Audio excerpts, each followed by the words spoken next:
APG has stayed away from China's residential and office market. Do you continue to not like those segments? Look, I think with the office, selectively, we do like certain assets in Shanghai and in Beijing. Obviously, Beijing is a much more difficult market to access because it is dominated by the SOEs.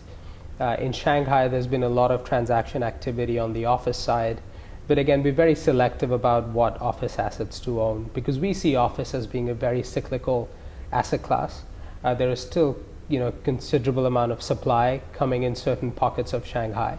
But if the right opportunity comes along at the right price, we would be open to it.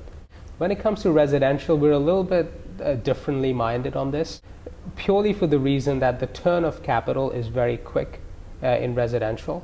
As a long-term investor, we're not necessarily looking for an 18 or 24-month turn on capital. And also because of the policy risk involved in doing residential, that is something that is very difficult to underwrite. Last time, I think car park was mentioned as one of the potential areas you would get into in China.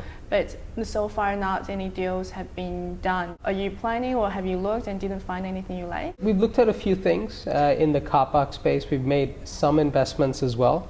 But another thing that we found out about car parks is it's very difficult to build scale because each deal, the capital required is relatively small.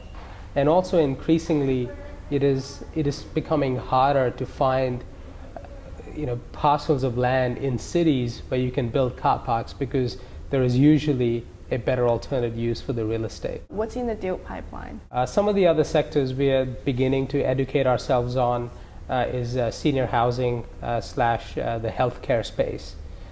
We believe the macro fundamentals support such a strategy, but we obviously need to spend a lot more time to understand the regulatory framework and who the partners are with whom we can execute such a strategy as well. Interesting, senior homes. In China, it's almost like a non-existent or very, very nascent market. Yeah, it is a very nascent market. So again, I don't think it's something we will commit capital to in the next 12 to 18 months.